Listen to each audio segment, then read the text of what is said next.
The Apple Watch has evolved into a sophisticated gadget. While the basics like tracking workouts and receiving notifications are well known, the Apple Watch has many lesser-known features that can significantly enhance your daily life. Maybe you're a long-time user or a recent adopter. You may not know about these particular features. Welcome to Ellen's Tips for iOS, where I help seniors master their iPhones and iPads. If you find the video helpful, give it a thumbs up and subscribe to the channel. Let's get started.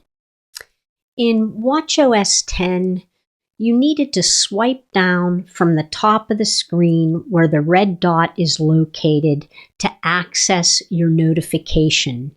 But now in watchOS 11, we can use the digital crown to access our notifications. You can still swipe down where the red dot is to access them, but you can also use the digital crown by turning it and coming in and using the digital crown then to scroll through your notifications. When you're ready to come out, you just push on the digital crown and you'll be back to the watch face. Apple now lets you pause your activity goals if you need a rest day or are sick. So to do that, you'll open your fitness app, and I have mine as a complication on my watch face. You may need to go into your apps by pushing on the digital crown, but I'm just going to tap on the activity area. And now if I just tap where the three lines go around the screen, if I just tap into there, you'll see an option for me to go ahead and pause my rings. So if you want to keep your streak going and something happens like an illness, you can pause tracking without losing out and having to start all over again. So if I tap on pause rings, you'll see if I scroll down a little bit, I have some options. I can do it for today. I can do it until Monday. I can do it until March. And I can customize it if I need to. So you can customize and pause your rings for up to 90 days. Another cool feature is if you travel to a certain area or hike a certain location on a regular basis, you now have the option to download that area and sync it to your Apple Watch. And to do that, what you'll do is you'll come into the Maps app on your iPhone and open it. And then I'm just going to scroll down because I have some locations already listed here. I'm going to tap on More next to Recents. And then I'm just going to tap on Bar Harbor. And when you're ready, you'll go ahead and tap on Download. And then you can position the area by just dragging the handlebars to the area that you want to capture. And once I do that, I'm going to go ahead and tap on Download. And you'll see that the options pop up then for you to be able to sync this to your Apple Watch. And you'll notice in the area at the top, it says pending because it wants your Apple Watch to be on a charger to do this. But if I tap here and then I go ahead and tap download now, that map is now going to be added to my Apple Watch and I can access it there. You can also set up a workout effort so that after completing a cardio workout, you'll receive a notification to rate your effort or edit your estimated effort, indicating how hard you've exercised. So it'll take into consideration your pace, your heart rate, elevation, and personal data such as your age, height, and weight. So all of those things are factored into the workout effort rating.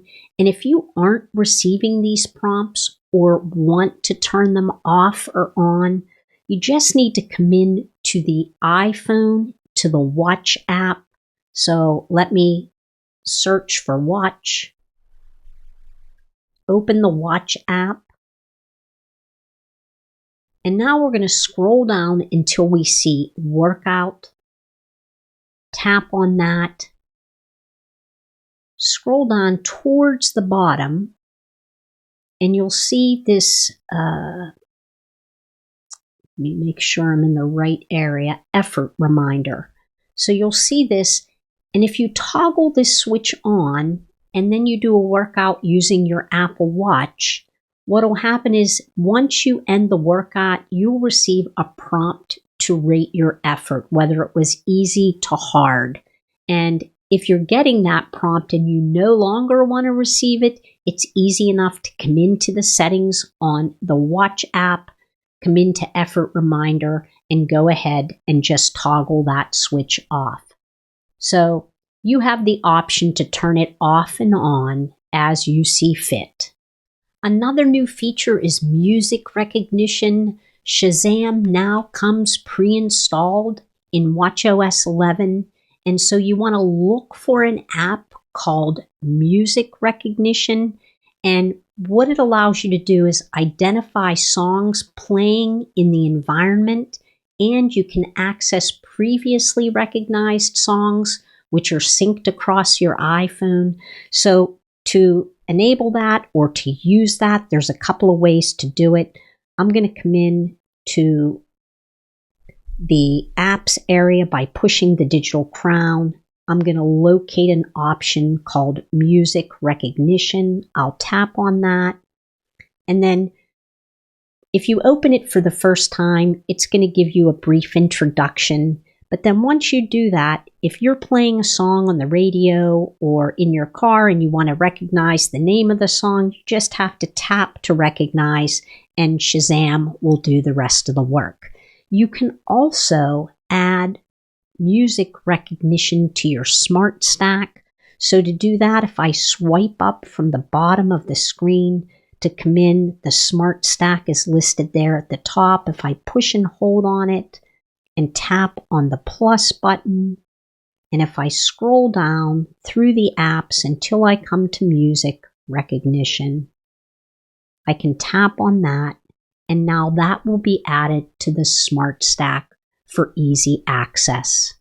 The new Tides app allows you to check the condition of beaches all over the world for the next 7 days. You can slide your finger along the tide gauge to go forward in time and see what the conditions will be like. So if I open the Tides app, and right now it's on Waikiki Beach. If I want to access other beaches, I would just tap on the hamburger icon in the upper left corner.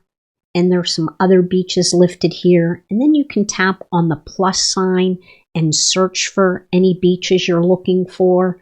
So I'm going to go ahead and just come back into Waikiki. And here you'll have access to rising, falling, high and low tides, as well as weather, wind, speed, and direction, sunrise, sunset, swell height, and intervals between swells. And you'll just scroll through. You can just drag through to see the tides. So if you're a beachgoer and want this information, you'll have access through the Tides app on your Apple Watch. The Timers app now lets you pin timers that you use frequently to the top of the app interface. So to do that, I'm going to come into the Timers app on my Apple Watch.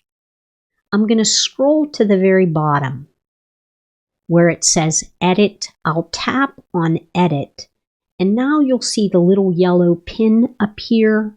And so if I want to pin timers that I use frequently, I just tap on the yellow pin, and now it's moved to the very top of the watch face so that I can access these pin timers very quickly. So if you use regular timers all the time, go ahead and pin them to the top of your watch face. You can now see a translation on your wrist by typing or dictating a phrase, and you can play the translation out loud or even slow it down. The Translate app on the watch can be used separately from your iPhone when you have a Wi-Fi or cellular connection, or if you downloaded an offline language to use. So let's come in to the watch.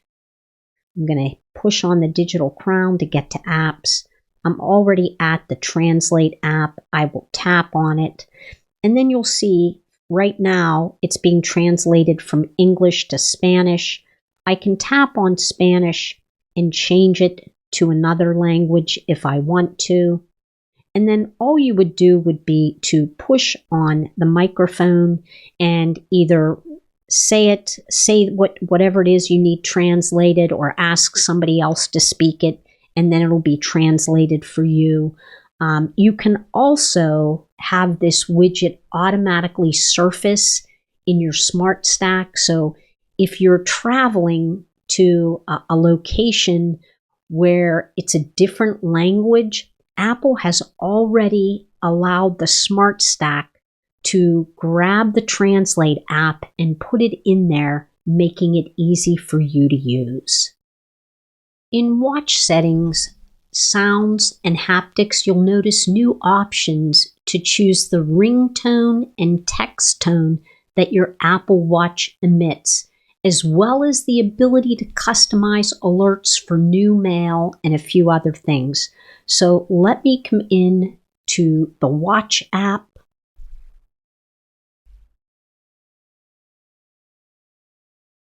And then let's scroll down.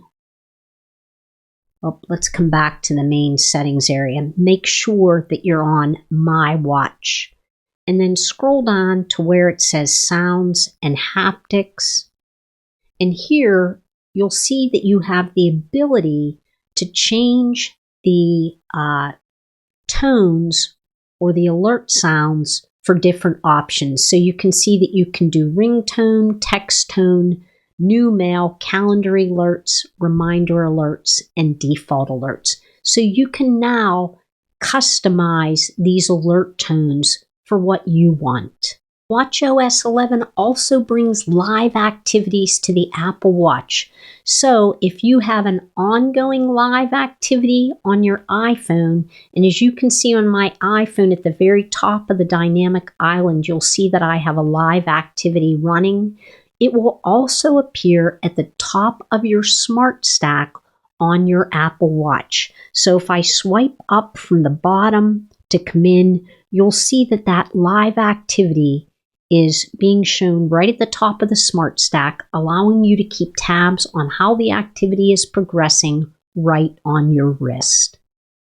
The Apple Watch continues to evolve, bringing new and improved features that make everyday tasks more convenient and personalized.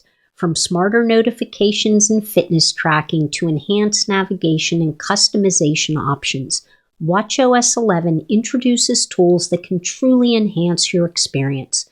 Whether you're a seasoned Apple Watch user or just getting started, exploring these hidden gems can help you get even more out of your device. Thanks so much for watching. I'll see you next time.